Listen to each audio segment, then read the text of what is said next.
was born to love, to feel that touch. I was born to love, fill up my heart. I was born to love, to feel that touch, give the whole of my heart. I was born to love, can't get enough, never too much. Come fill up my heart. I was born to, I was born to.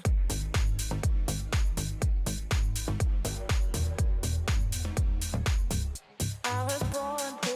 You know how to set me free. You were born to love like me. We were born to love. We were born to. You know how to set me free. You were born to love like me. We were born to love. We were born to.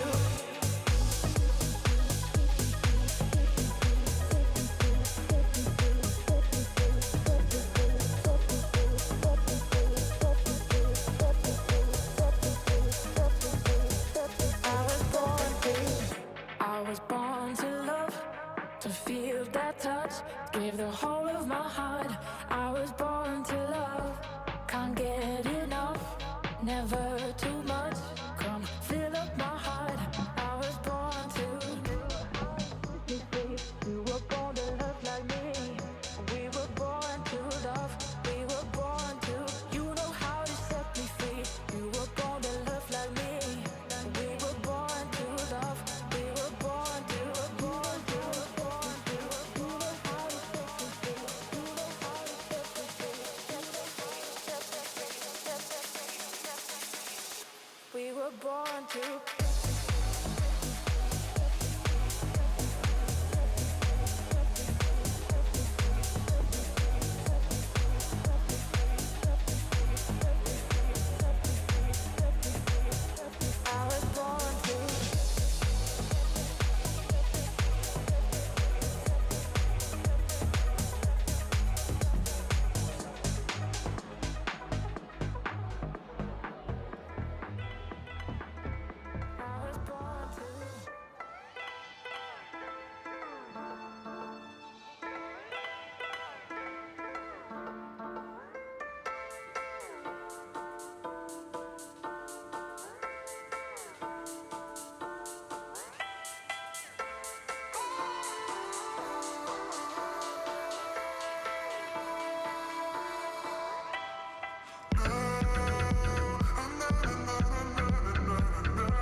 Good morning, security industry.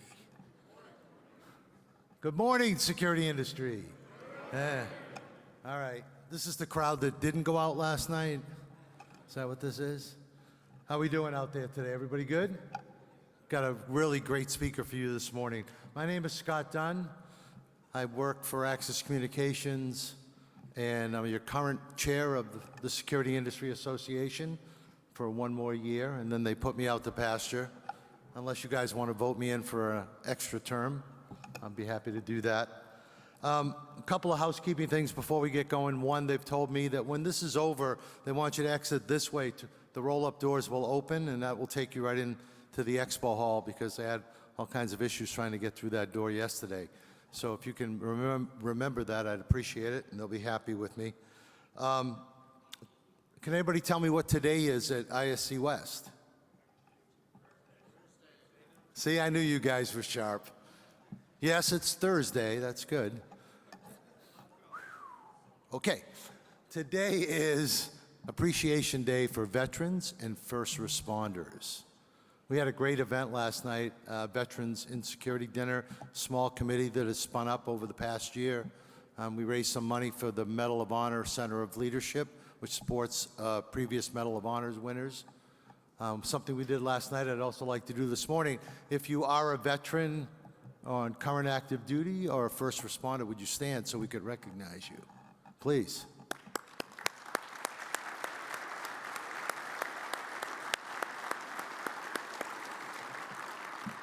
Thank you. They also asked me to remind you about the conference and the educational seminars. You know, this year we had extended the educational seminars. We put on a whole bunch of new ones, and the attendance has been phenomenal. I think if you completed all of the educational seminars here, we'd have to call you doctor. There's so many of them. Today, there's a couple of big seminars going on. One is on security megatrends, which is the annual report that the advisory board for the Security Industry Association puts out every year. It's got a lot of cool information in there about what's going on in the market, where are the big trends, where's the money, where is AI going, right? Where is cybersecurity going, what's going on with cloud? This is done by a survey of the membership and some other research that's done to put this report together. Also, if you're a CM member, not only do you get access to the Megatrends report, the reports have pretty much come out monthly or quarterly on various things going on in our industry. So if you're not a CM member, I really encourage you to have your company join. If your company joins, everybody in the company has access to all this information. You get all the benefits, you can go to the classes, you can take the certifications. There's a whole bunch of stuff you can do if your company is a member. So if your company is not a member, and you might not know, I didn't know for a long time either, then you should check that out. I really strongly suggest it. Today, another seminar, they got a big deal going on about critical infrastructure. They're talking about NERC standards and SIP. Also, we have OT and physical security going on today, which is another one. I mean, we're talking about AI, we're talking about IT, OT, IoT, BYOB. Just checking to see if you're awake out there. So please, if you want, go to those sessions. People put a ton of work into them. We've got great panels. Okay, so on to our speaker, who is also a veteran, 10 years in the Minnesota National Guard, where he built some specific training programs to get security officers up to speed. Mr. Will Bernhjelm is the VP of Security for the big Mall of Americas. Who's been to Mall of Americas? Place is insane, right? It's just insane. 32 million visitors a year come into the Mall of Americas.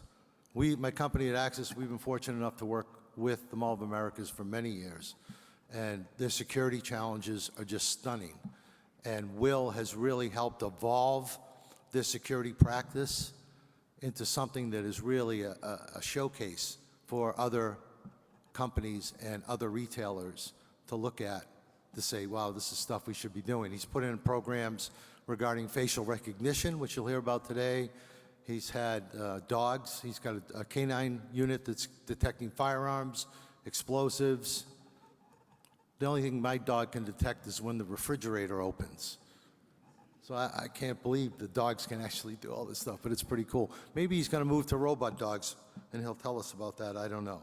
But he's got a deep, deep knowledge and a reputation for being innovative. In fact, just recently, he was named Twin Cities Business Top 100 in the Top 100, highlighting business leaders and trailblazers and innovators in that community. So ladies and gentlemen, please give a warm welcome to Will Bernhjelm.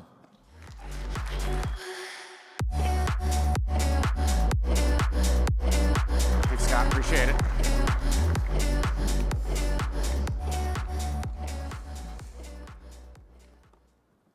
Thank you, sir, for the kind introduction. As Scott mentioned, my name is Will Bernhjelm, and I'm the Vice President of Security for Mall of America.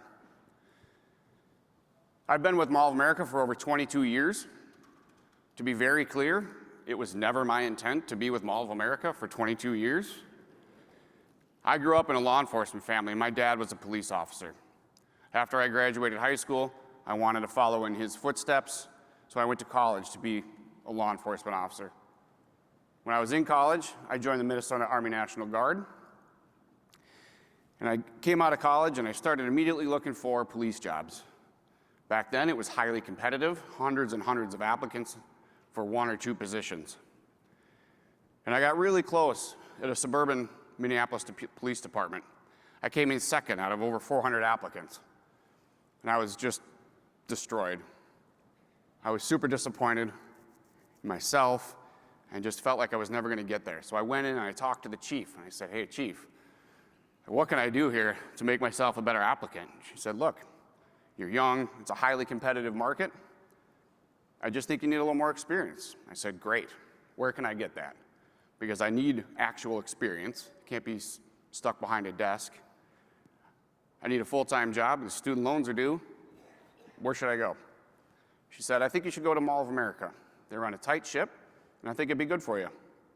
So I literally left that interview, drove to Mall of America, picked up an application. 6 weeks later, there I was. So I saw that some of you have been to Mall of America before. We're located in Bloomington, Minnesota. We are an extraordinarily large facility sitting at 5.6 million square feet. We have roughly 500 tenants with around 11,000 employees, depending on time of the year. We're a tourist destination with over 32 million annual visitors. We have free and easy access with 27 public entrances. We are Minnesota's busiest transportation hub that sees over 2 million people come through the transit hub, which is actually attached to the mall. We have 2 hotels that are attached to us as well, one on the north, one on the south side. In the center of the mall, there's a 7-acre indoor amusement park in Nickelodeon Universe. We're certainly an iconic facility with a name that screams capitalism and America, which is great if you love capitalism and America. It's not the case for everyone. So how do we protect it? I just listed a whole lot of challenges. Everybody in this room knows that there is no such thing as 100% security. If there was one silver bullet out there, we'd all be doing it, and we wouldn't be sitting in this room. We have a very robust program with various layers built in. And some of those layers are visible, and some of those layers are non-visible. I use the analogy of Swiss cheese when I talk about our program, because everybody knows that within every layer of security or every layer of Swiss cheese, there's a hole or a vulnerability. However, the more layers that we have stacked on top of one another, the less chance that all of those holes line up at once. So for us, security for our tenants, guests, and employees starts before they ever come inside the mall. We employ an intelligence analyst who's out there proactively looking for threats, usually online. But she's taking in intelligence, validating it. She's sending out intelligence to our partners, whether it's corporate, government, law enforcement. And she's certainly our law enforcement liaison when we get something that we need to push out to them or they need to send to us. She's our point of contact. And she is an absolute wizard at open source information. She can find anything on anyone. It's incredible. We have ALPRs at every single inbound vehicle gates. Now, they're not ours. They are owned and operated by the Bloomington Police Department. But as you can imagine, there is a direct coordination that happens when they get a hit. If they get a hit, say, on a stolen vehicle, they're going to call us immediately. We're going to work with them to get the vehicle on camera, figure out where it parked. And 9 times out of 10, those occupants are apprehended before they ever get into the mall. We have a bike patrol unit that patrols year-round, which in Minnesota is no small feat. It snowed Monday and Tuesday. It's no small feat in Minnesota, especially in January, February, those really cold months.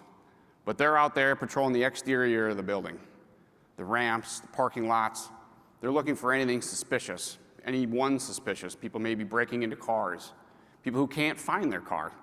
There's around 720-ish, I think I looked last year, people that called us because they couldn't find their car. Turns out they're just in the other ramp. But they're out there helping the guests navigate that. And they're incredibly good at what they do. They're able to efficiently traverse the property and be out there and be one of those highly visible layers. You know, the other two, the intelligence analysts and the ALPRs, maybe not as visible, they're non-visible. But the bike patrol officers are out there cruising around, deterring crime. We had over 8.6 million vehicles come to Mall of America last year. Does anybody want to take a shot at how many vehicle break-ins were reported to us? 7. It's pretty good out of 8.6 million vehicles. Another one of our highly visible layers is our patrol officers. Pretty standard, what you think of when you think of security officer. Uniformed officers, duty belts. They make up the lion's share of the department because they respond to the lion's share of the calls. We expect our officers to respond to pretty much anything and everything that can be thrown at them. They're highly trained, which I'll talk about a little further down the presentation. But they're out there every day taking calls, proactively initiating calls.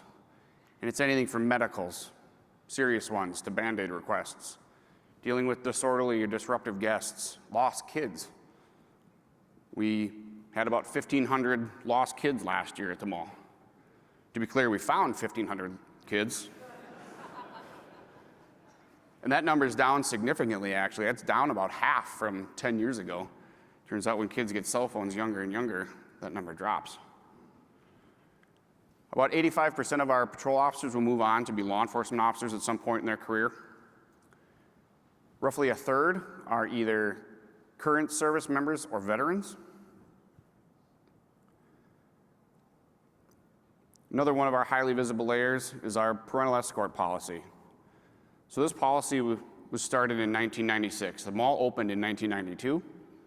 This policy was started in 1996 in response to a significant juvenile crime problem that we were having. It was the mid-90s. It's like the height of the starter jacket.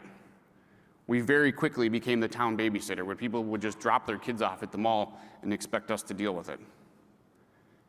As it turns out, teenagers are not great at making decisions in the absence of parental supervision sometimes. So they would just run amok, and we would have no way to deal with them, essentially. So we started this policy in 1996, and at the time it said you have to be over 16 years of age to be in the mall after 6 p.m. on Fridays and Saturdays. Within a year, we had significantly decreased the juvenile crime problem in our county, and we've only expanded it since. So we started Fridays and Saturdays at 6 p.m. A few years later, we moved it back to 4 p.m.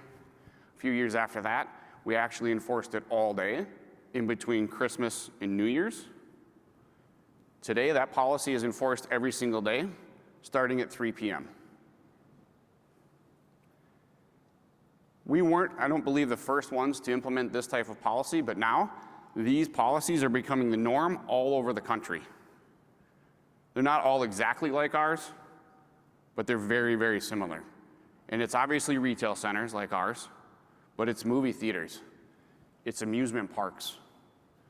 I even saw recently that some big box retailers had implemented some type of parental escort policy, which kind of blew me away.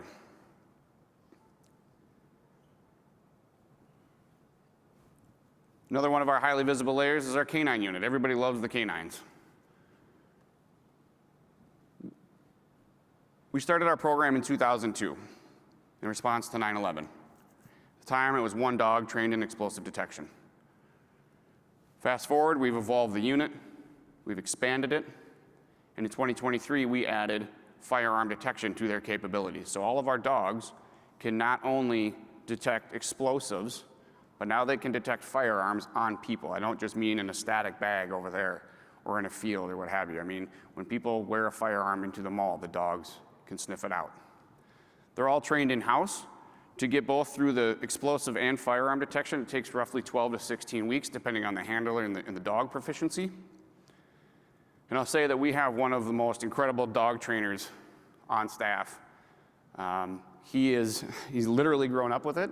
His dad was a canine officer in a suburban law enforcement agency in the Twin Cities. He started his own canine school. So our supervisor grew up with it, and he and his dad have literally trained hundreds and hundreds of dogs throughout the Twin Cities. He would often joke that when they would go on spring break, like I just went on spring break with my family last week. We took a beautiful vacation. For him, they would go to dog trials, and he and his brothers would have to hide in the boxes as the decoys so the dogs could find him. Like, that's some serious dedication. But he is incredible at what he does. All the dogs are certified through the National Order Recognition Test and the United States Police Canine Association, which is the same certification as law enforcement. Because of our facility, we are often asked to host trainings with our law enforcement partners. We have a very unique environment for these dogs to train in that they don't often get exposed to, whether it's offices, warehouses, loading dock, movie theater, amusement park. Not many dogs are exposed to a roller coaster zipping over their head. But we offer that, and so we're a very attractive training spot for our law enforcement partners. All of our dogs are trained on live explosives. We're licensed to hold explosives through the ATF. The training doesn't stop with that initial 12 to 16 weeks either. They're constantly training, minimum of 4 to 5 hours every single week, and they respond to roughly 1,700 calls every single year. And I don't mean as an entire unit, I mean as individual teams. Then everybody always wants to know, what happens to the dog at the end of the shift? Right? Do they stay at the mall? What happens? They go home with the handlers. So when they're not at work, they become part of the family. We've worked really hard at our reputation in the canine world. And I think we've earned it. I would put our dogs up against any other dog out there. They're incredible. To the point that in 2022, we got approached by ESPN and the American Kennel Club because they wanted to do a story about our canine unit, which was incredible. So I have a short clip that I'll play here, and it features our canine unit, Kenny, our supervisor, and it walks through the firearm detection piece and kind of how it looks. For the dog to relate to the training situations, you try and make it as real world as you can. So what we did earlier today was we set up a scenario where we had a decoy, as we call them. She had a concealed firearm on her, and then it's our job to essentially pick her out as she walks by. What a good girl! And then what we do is as soon as our dog gives us an indication, which in this case is the dog will pull into the odor, we take out our toy and we throw it.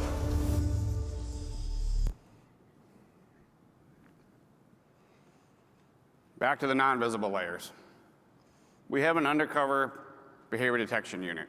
So these are plainclothes officers that are out there proactively looking for suspicious behavior, suspicious objects, suspicious vehicles. They're focused on intent as opposed to just means or the weapon. And there's a ton of people that walk around with weapons that aren't threats because they don't have intent. So their job is to go and figure out, why is this person acting the way that they are? They're trying to identify these possible aggressors' methods of operation, or AMOs, which is behavior, tactics, techniques that aggressors have used when conducting an attack. They're looking for folks on the pathway to violence, in that research, preparation, probing phases, and trying to disrupt that. If somebody meets the criteria and suspicious behavior is detected, they'll go up and they'll conduct a security interview. They'll identify themselves as security officers, show them their badge and their ID, and they'll have a very casual conversation. Try to figure out why they're behaving the way that they are. Hey, I'm Officer so-and-so. What brings you to the mall today? Great. Where are you from? What are you looking for? but they're trying to figure out why that person is behaving the way that they are.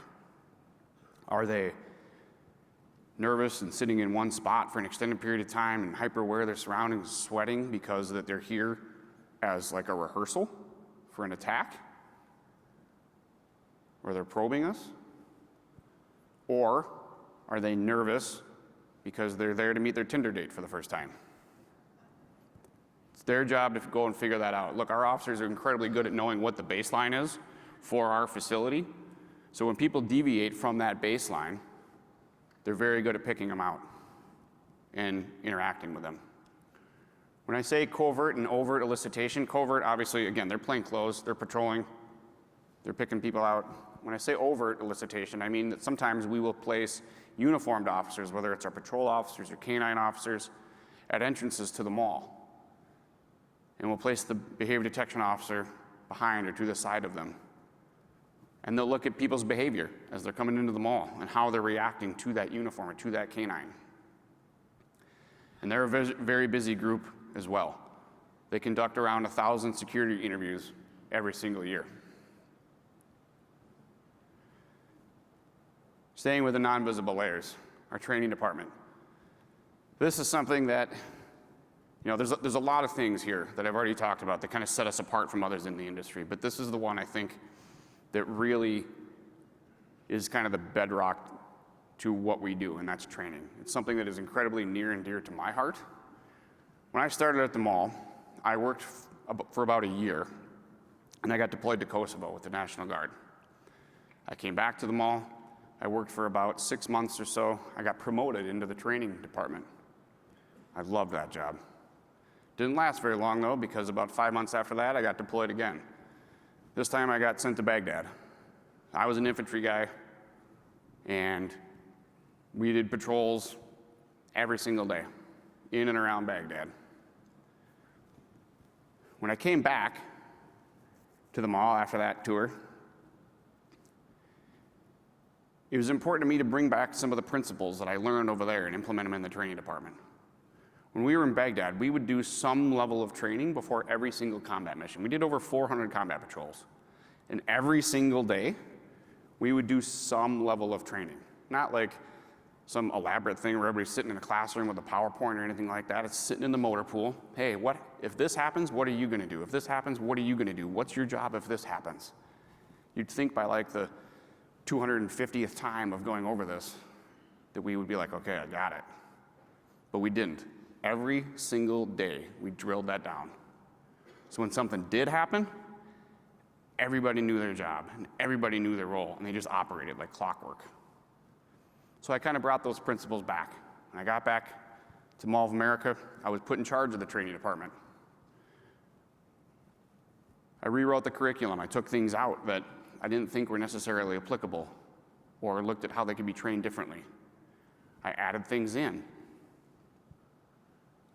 I took the field training program, which when I went through was pretty good. When I started, it was 2 weeks in a classroom and then 3 to 5 weeks of on-the-job training. It's pretty good. Expanded that when I got back to 3 weeks in the classroom. Instead of 3 to 5 weeks, we went to 8 to 12.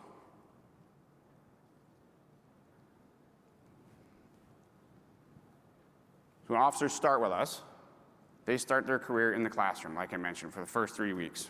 Excuse me. Can you go back one? There we go. They start their career in the classroom, and they're learning the basically foundational building blocks of their jobs, whether it's tactical communication, crisis intervention, counterterrorism. There's an entire week spent on use of force, all the medical training, AED, first aid, Narcan, CPR. But it doesn't end there. Assuming they pass the classroom, they're passed to a field training officer, and again, that's where they spend 8 to 12 weeks learning on the job. Every single year, on top of that, our officers are required to go through a 40-hour annual in-service training. So by the time folks are completely through the training cycle, they've had over 500 hours invested in them before they ever take a call by themselves. So why do we do that? That is an incredible commitment, and it's very resource intensive. It's because we need independent thinkers out there who can go out there and respond to calls, think on their feet, stay creative, stay flexible, make good decisions. We accomplish that through training. I can't have observe and report staff who need to call a supervisor or the police every single time they need to make a decision. It doesn't work in our environment. So we invest all of the training on the upfront to get the product we want on the back end. A couple years ago, there was a well-known security expert who commented to me like, I was looking at your training program and, 500 hours, that's a lot. He's like, the national standard's like 40 hours, right? I said, I do know that, but that doesn't work for us. Staying with the non-visible layers, our dispatch team. These folks are very similar to a 911 call center. They work 24 hours a day, 7 days a week, and we have roughly 65,000 calls for service every single year. These folks are responsible for the phones, the radios, the video surveillance system, the computer-aided dispatch software, the parking software. All of the alarms come through dispatch, all the fire alarms, all the other alarms come through there. Lockdown procedures are initiated through dispatch. They're our direct line with our supporting law enforcement agencies. They can literally pick up the phone. They don't even have to dial it, and it'll ring on the other end to our supporting law enforcement agency, Bloomington Police. And while they're handling all of the security calls, they're also handling calls for other departments as well. So if somebody spills a soda, they can call our dispatch team, and we'll send the housekeepers to go and clean it up. If somebody notices that an escalator, an elevator is broken, they can call our team, and we'll send maintenance to go and fix it. As you might imagine, we have a very extensive emergency preparedness plan that's modeled after the National Incident Management System. We do tabletop exercises every single year with our police, fire, and ambulance services. We do full-scale exercises every 3 years with those same partners, in addition to mall staff. We train all of our employees in workplace violence, active shooter, run, hide, fight. But on top of that, our behavior detection team will go out and they will hit roll calls for the housekeepers, for the ride operators, for the maintenance folks. And they'll train them, not to the level that they're trained, but they will train them and to recognize what's suspicious, what doesn't fit, who doesn't fit. So for us, it acts as a force multiplier. I mentioned our lockdown procedures. They're all initiated through our dispatch center. We've had lockdown in place since 2009, and we were the first mall in the country to implement lockdown procedures. We practice our lockdown procedures 1 day a month. We do one drill in the morning, and we do one drill in the evening during retail hours. We obviously cannot do it alone, though. We rely on our law enforcement partners, and we have great relationships with our law enforcement partners at the local, county, state, federal level.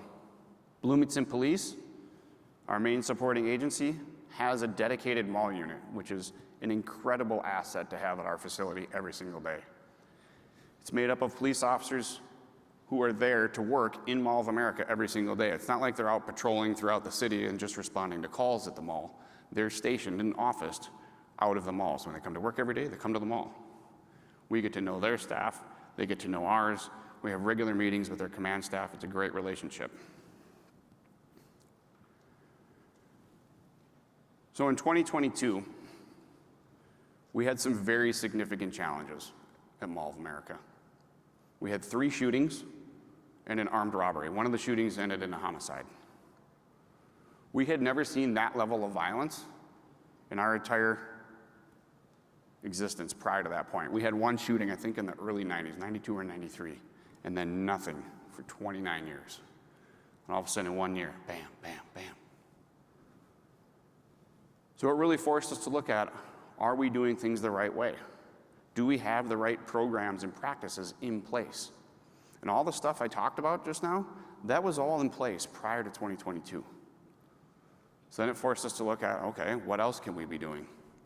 Let's look at how we can leverage technology to help us accomplish the mission. So we looked at integrating their lockdown procedures. We learned very quickly in the lockdown process, when it was live, that it is chaos. And the process was originally, one person would have to make a radio announcement, one person would have to send the mass notification message, one person would have to physically get up and go to the panel with the hand mic and initiate the tones and then talk over the PA to let people know we were going into lockdown. Didn't work well. So we decided to look at vendors that could help us with this. And now we found a vendor that has completely integrated all of these things into one. And it's a one-button solution through a web interface. So if we need to go into a lockdown or even initiate a drill, they literally go to that web page, click one button, and it all goes. The radio announcement goes, the mass notification, text, email, phone call, the tones and the message plays throughout the mall. All of the digital signage in the mall flips to say that we are in a lockdown or lockdown drill. All of the digital signage on the exterior of the building flips to say that we're in a lockdown or lockdown drill, and it happens right now. We did a proof of concept with body cams in 2022 as well. We implemented those in the spring of 2023. We evaluated gunshot detection technology as well. So we brought in a couple of vendors, and we wanted to see how they would perform in the mall. We did, at the end of the day, select a vendor and move forward with a gunshot detection system that's been installed and running since fall of last year. And look, I get it. It's a reactive measure. I understand that. But for us, it was about safety and security and getting people out of harm's way as fast as possible. And this helps us accomplish that. The number one question we got after the shootings in 2022 is, what are you going to do? What are you going to do? What are you going to do? When are you getting metal detectors? When are you getting metal detectors? So we brought in a couple different weapon detection companies, and we tested and evaluated them at one of our busier entrances. At the end of the day, we did not move forward with that technology because we didn't feel like it was a good fit for our environment. We are very different than where you may see these traditionally operate. I'll use US Bank Stadium, for example, because I'm a big Vikings fan. They have 7 public entrances. We have 27. They have maybe 40 to 50 event days a year where they're hosting concerts and other events at the stadium. We have 363 days of operation. When they're operating, they operate for roughly 4 hours at a time. We would have to operate for around 16 hours a day. When you go to a football game or hockey game or baseball, whatever you're into, you guys all know that you can bring a purse that's like this big, and that's it. Whereas our facility, people are bringing luggage. I mentioned the 2 hotels are attached. We're also about 2 miles as the crow flies from MSP Airport. When we did this trial, I was actually shocked at the amount of people that were coming from the airport just to visit us on like a layover. Shocked. So people are bringing their full luggage into the mall. Strollers, backpacks, laptops, you name it. What we found was that the secondary screening rate was incredibly too high. If we would extrapolate those numbers out, it would be in the millions and millions of people every single year just based on the visitors that we see. So we decided not to move forward with that. But what we did was we pivoted again, and we trained the dogs to detect firearms on people instead. And the last thing we evaluated was facial recognition technology. We evaluated facial recognition technology originally back in like 2018. And we didn't feel like at the time that it was necessarily a good fit with the technology or the existing cameras we had at the time.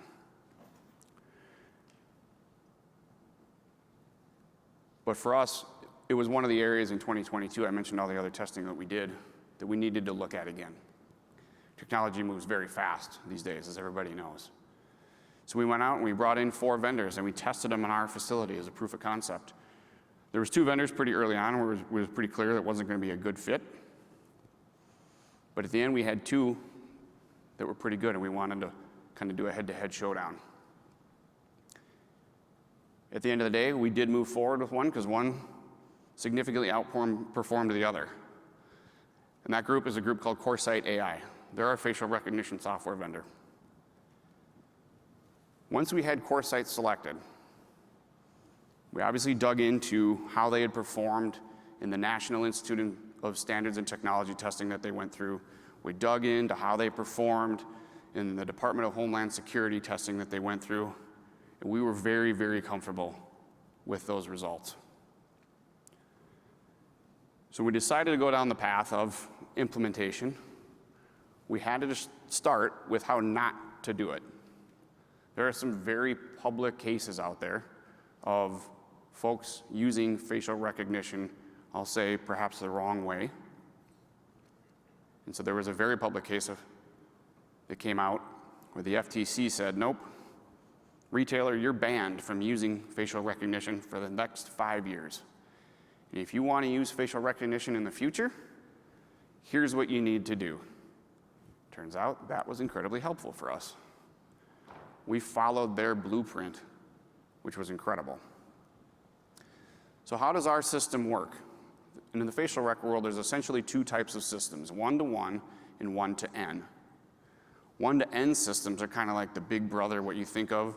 They can take your image, throw it out on the open source internet. They can see if you've got any public photos on Facebook, Instagram, LinkedIn, Wikipedia, you name it. They can figure out who you are, where you're from, all that. That is not our system. Our system is a one-to-one system. It's a closed loop, and I often use a smartphone analogy. Like, I have Face ID enabled in my smartphone. So my phone has my face stored in its database. When I look at my phone, it scans my face, it unlocks. If I were to hand my phone to any one of you, it would scan your face, and not only would it not unlock, but it wouldn't store your face in its database either. And that is how we're using our facial rec system. We had to figure out who we're looking for. We came up with a list. We call them persons of interest, or POIs. The obvious one was those that are on a trespass. So anybody who gets arrested at Mall of America gets a trespass. It's either a 1-year, 10-year, or lifetime ban, depending on severity of offense.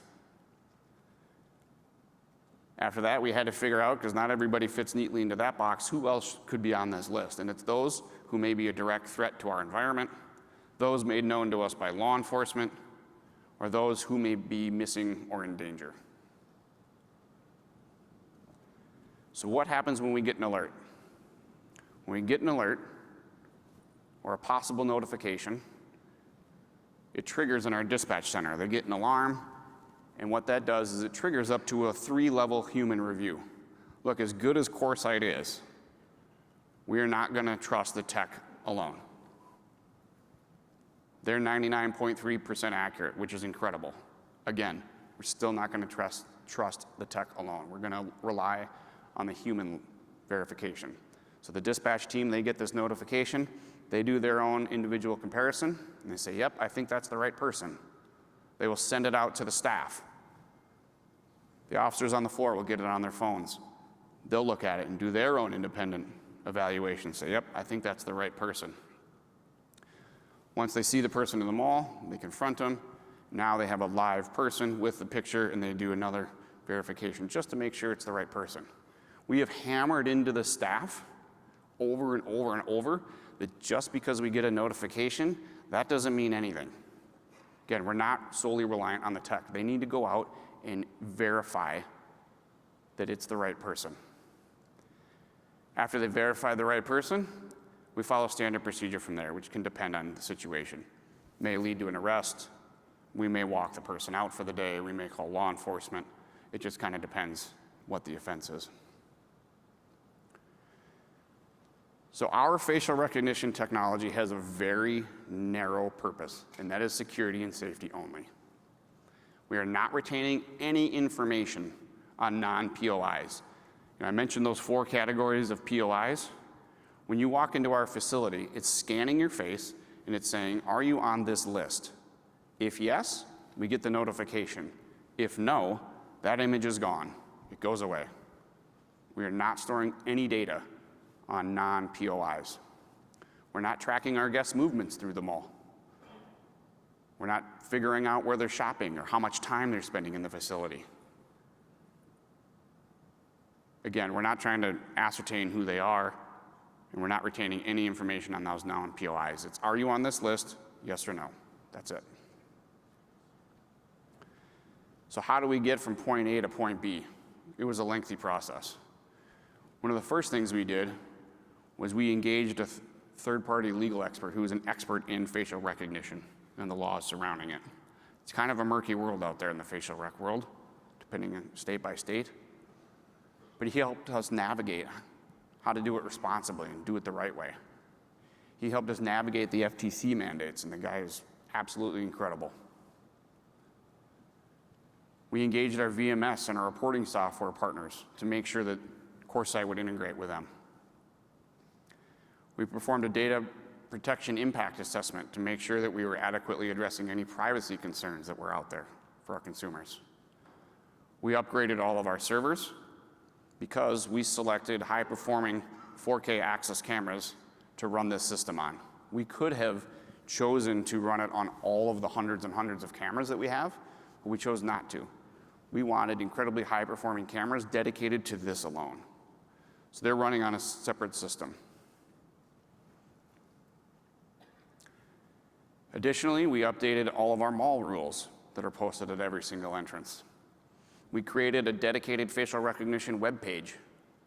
So if you go to mallofamerica.com/FRT, you will see exactly how we're using our facial rec. We trained our staff not only in policy and how to interact with people with facial rec, but how to recognize morphological features in people's faces, and we continue to do that today. We engaged our state and local government officials because shortly before launch, Minnesota passed a law, a biometrics law, that said you can't use biometrics for commercial use. But what they did was they carved out a safety and security exemption, which was crucial for us.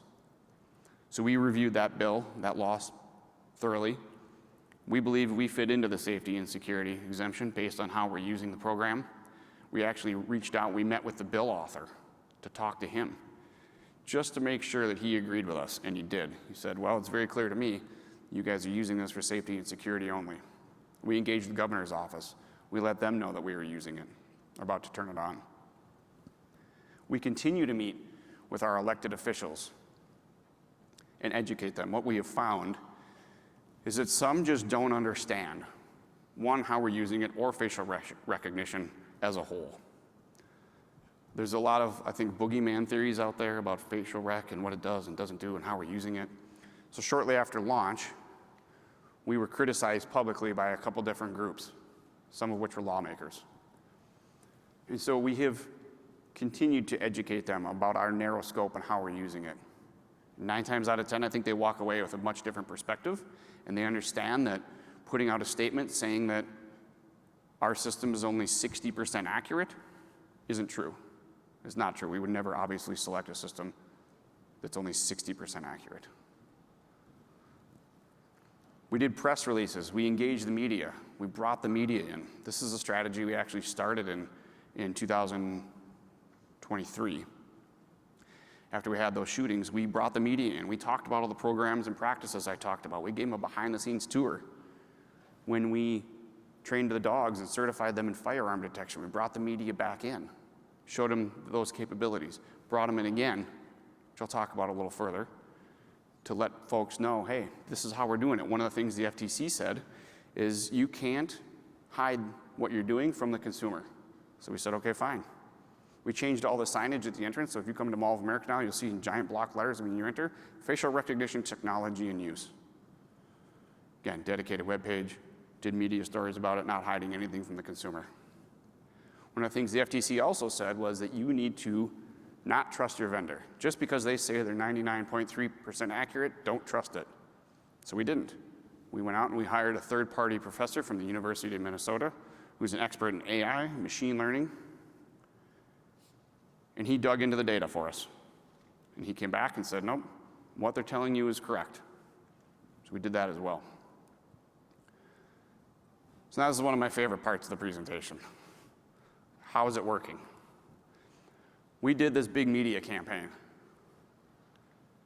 And very quickly, word started spreading, which was great. I'm going to play a little short body cam video here. This is day 2 of having facial rec. The gentleman in a hat is the one that was on a trespass.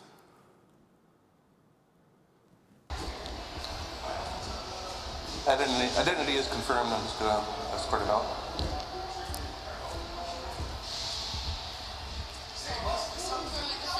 Facial recognition is real. Is it?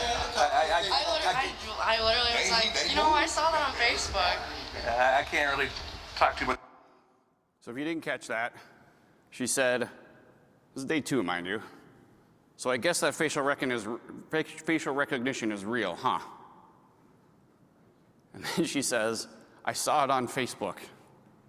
Like, perfect. Word's getting out. I love it. Same day, later in the day. One of our very prolific organized retail crime participants comes out. This woman is very well known to us. She has been on multiple trespasses. I'm pretty sure she's well known to every law enforcement agency in the Twin Cities because of her behavior. Normally, she would come out and wear a disguise. She didn't that day for whatever reason. She came out, she flagged in the system, we verified it was her, everybody knew it was her. And she went to jail. She had 10 felony warrants at the time of her arrest. That has an immediate impact on our tenants, who are then not getting ripped off by her that day. My friend Brian. Brian, as you might guess, loves sunglasses. So Brian had come to Mall of America several times and ripped us off for thousands and thousands and thousands of dollars worth of sunglasses every time he would visit. This was very frustrating, as you might imagine, because we weren't necessarily getting the information in a timely manner that he was there stealing, and we couldn't catch up to him at the time. So we finally got a good image of him, and our dispatch team, who was incredible, backtracked his movements from the retailer back through his entire stay that day at the mall, out to his car in the parking ramp, which then came through one of our inbound vehicle gates, which has a car counting camera on it, which gave us his license plate. Very helpful. From there, we were able to identify him. Turns out, he was recently arrested in a neighboring city a couple days prior for the same activity in their town. So we made the business decision to upload Brian into our facial recognition system. 2 weeks after doing so, guess who shows up? That night, Brian went to jail. We had a mom call the Bloomington Police Department and say, hey, I need help. My son's in a mental health crisis. I think he's at the mall. I think he's armed with a knife. He's not in a good way. The police dispatcher said, okay, ma'am, can you give us a description? This is the description she gave. That is not helpful in July. Eventually, the police were able to get his photo. The police passed his photo on to us. We sent it out to our entire staff over email as a be on the lookout, and so they could immediately start looking for this gentleman. We also made the business decision to upload him into the facial rec system based on direct threat to Mall of America, missing or in danger. Within 7 or 10 minutes, I don't remember which, he flagged as a notification.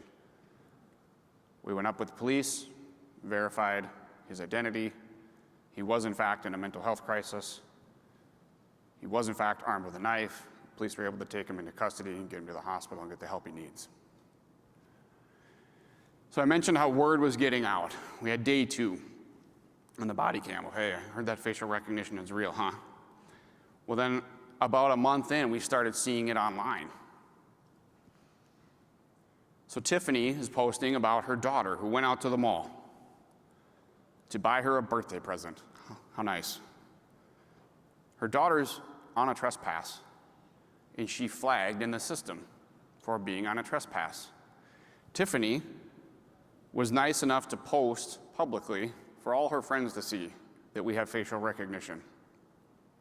This is incredible. What else is incredible is that almost every one of those commenters is also on a trespass. The woman, Brittany, I've been at the mall for 22 years. I'm pretty sure Brittany's been on a trespass for 22 years. It's wild. They're all commenting, they're all understanding. Fun fact, Brittany, even after this post, decided to come back. She got caught, re-trespassed. But this is marketing I can't pay for. This is incredible. This is targeted to the group I wanted to go to. This one's probably my favorite, my friend Lacey. I'll let you guys read. It's got some very explicit language.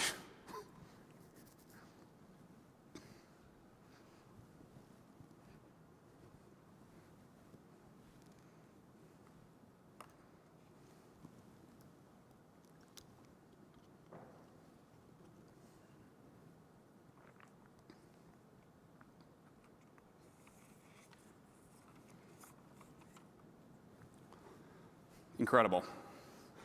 Thank you, Lacey.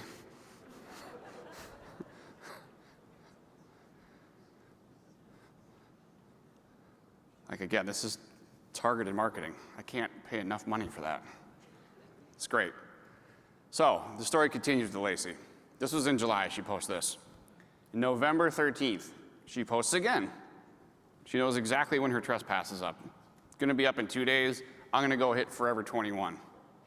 Great. You see the gentleman commenting is already putting in his orders for her to take. This is November 13th, and I will never, ever understand this.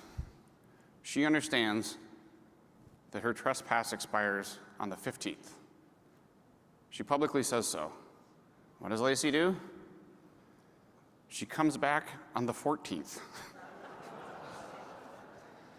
She flags in the system, and by the time we catch up to Lacey in the mall, she's already come in, went into a retailer, stolen items from them, and then we catch up with her. Lacey went to jail.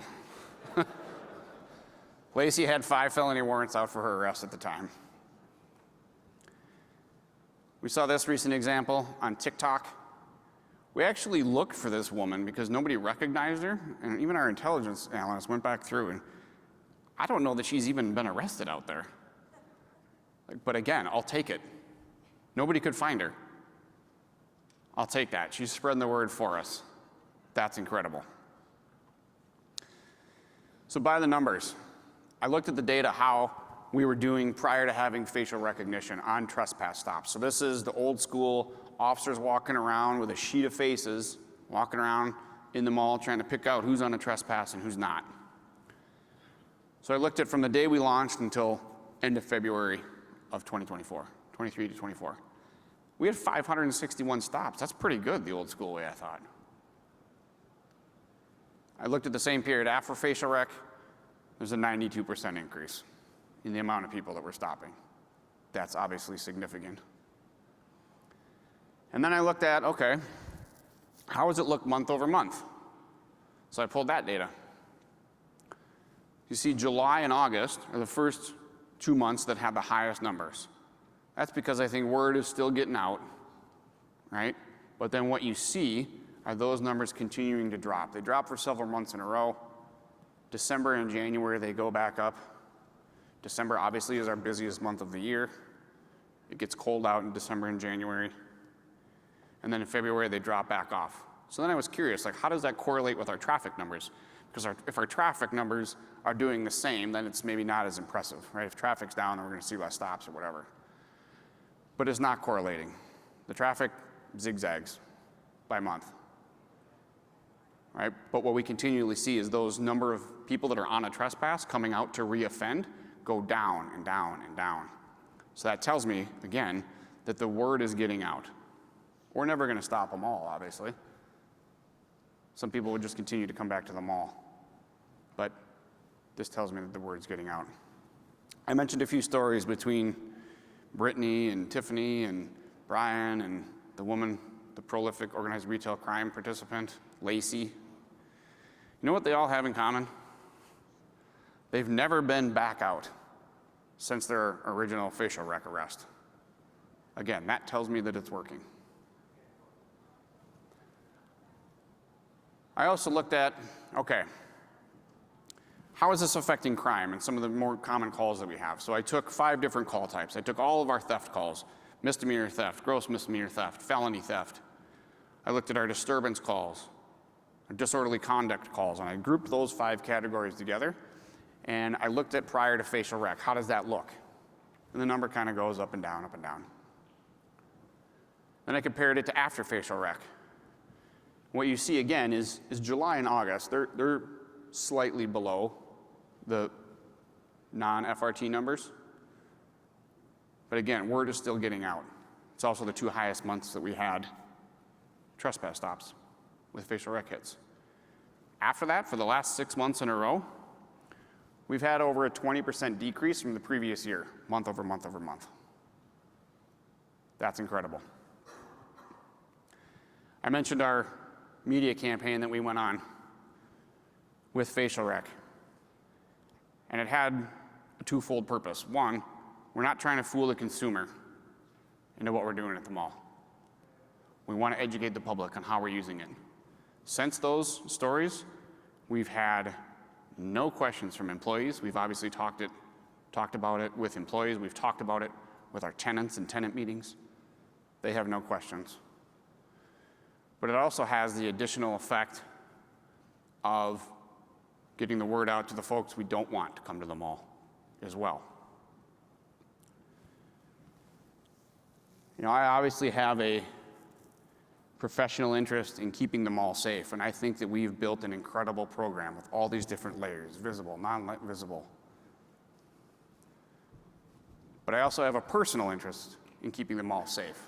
I grew up coming to Mall of America. I grew up just west of the mall. I would come there all the time as a teenager. Not one of the ones creating havoc, to be clear. I met my wife at the mall. We take our kids to the mall. And we want to do everything we can to keep that facility safe based on the significant challenges. I want to thank the folks at the security industry for having me out today and ISC. I really appreciate the opportunity to tell our security story to you folks today. If anybody has any questions, I'll stick around, obviously, but at 11 a.m. today, we are going to do a small roundtable with myself and our facial recognition vendor, CoreSight. If you have any questions, Shai is the man to see if you want to join that roundtable. If you have any questions you want to take offline. Thank you so much, folks, and have a great rest of the conference. Thank you. 'Cause you're the only thing that makes it better. Let's get along together.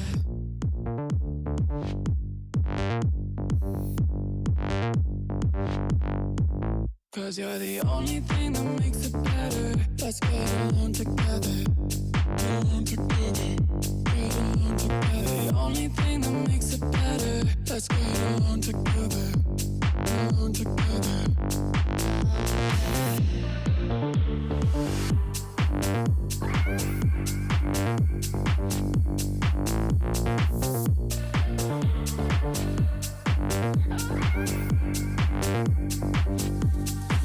Cause we're the only thing that makes it better. Let's get along together.